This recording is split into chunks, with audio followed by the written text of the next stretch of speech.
Everyone, প্রবাসে আমার ছোট্ট রান্নাঘরে আমি আবারও চলে এসেছি আরেকটা নতুন রেসিপি নিয়ে তোমাদের সামনে।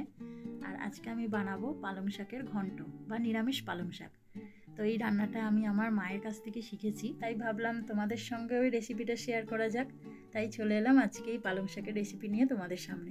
তাহলে চলো দেরি না করে রান্নাটা শুরু করে দিই।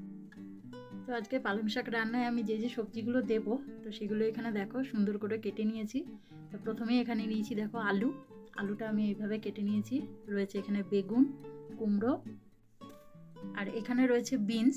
তো বিনসটা যদি তোমরা না দিতে চাও তাহলে তোমরা শিম দিতে পারো, পালং শাকে শিমটাই ভালো লাগে, আর আমার মা শিমটাই দিতেন পালং শাকে। আর এইখানে নিয়ে নিয়েছি বেশ খানিকটা মূলো, আর মটরশুঁটি রয়েছে, আর অল্প একটু কাঁচা লঙ্কা। আর এছাড়াও তো পালং শাক এখানে দেখো আমি ভালো করে কেটে ধুয়ে নিয়েছি। আর নিয়েছি অল্প একটু আদা বাটা, আর লাগবে একটু সর্ষে বাটা। এখানে এই 2 চামচ মতো সর্ষে আমি ভালোভাবে মিক্সিতে পেস্ট করে নিয়ে এখানে নিয়েছি, আর অল্প একটু বড়ি নিয়েছি।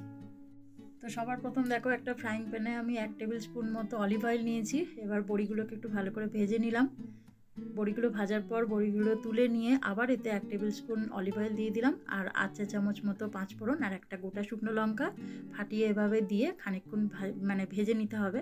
তারপর এতে যে সবজিগুলো আমি কেটে রেখেছিলাম সেগুলো সব দিয়ে দেবো। শুধু এখন মটরশুঁটিটা দেবো না, মটরশুঁটি পরে দেবো। একই সঙ্গে আমি কাঁচা লঙ্কাটাও দিয়ে দিলাম এর মধ্যে। এবার সমস্ত সবজি ভালো করে একটুখানি নেড়ে ছেড়ে নিয়ে ঢাকা চাপা দিয়ে 2 মিনিটের জন্য রেখে দেবো। 2 মিনিট পর আবার আরেকবার করে সবজিগুলো ভালোভাবে নেড়ে চেড়ে নিতে হবে। বারবার না নেড়ে চেড়ে নিলে না নিচটা ধরে যাবে, তাই মাঝে মাঝে একটুখানি ভালোভাবে হালকা খুন্তি দিয়ে একটু নেড়ে চেড়ে নিয়ে আবার ঢাকা দিয়ে রেখে দিতে হবে। এবার দেখো সবজিটা একটু নরম হয়ে এসছে আগের থেকে। এবার এখন আমি এতে দিয়ে দেবো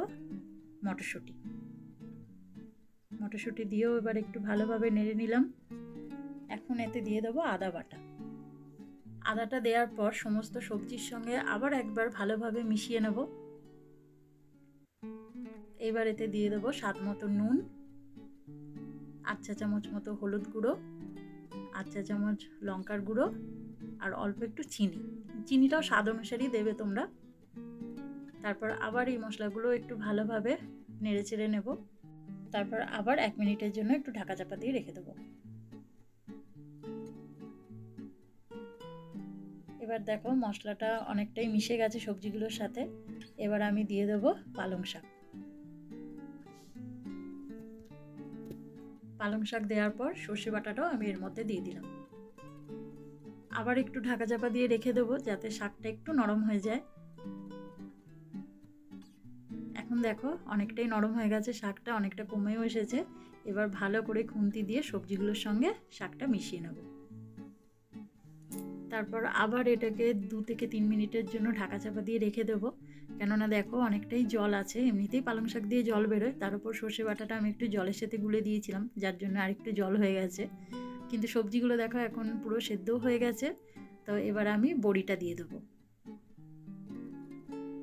বড়িটা দেওয়ার পর আবার ভালো করে সমস্তটা নেড়ে চেড়ে একসঙ্গে মিশিয়ে নেব। জলটাও দেখো অনেকটাই কমে এসেছে, তবু আরেকবার ঢাকা চাপা দিয়ে দিলাম।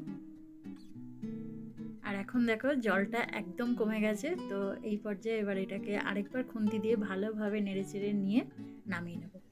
তো রেডি হয়ে গেছে পালং শাকের ঘন্ট, নিরামিষ পালং শাক। তো তোমাদের কেমন লাগলো রেসিপিটা আজকের আমাকে কমেন্টে জানিও। আর যদি ভালো লেগে থাকে তাহলে একটা লাইক করে দিও, আর আমার চ্যানেলটাকে সাবস্ক্রাইব করে আমার পাশে থেকো। তাহলে নতুন আরেকটা রেসিপি নিয়ে তোমাদের সঙ্গে খুব তাড়াতাড়ি পরের একটা ভিডিওতে আবার দেখা হচ্ছে। তোমরা সবাই ভালো থেকো, সুস্থ থেকো, সাবধানে থেকো।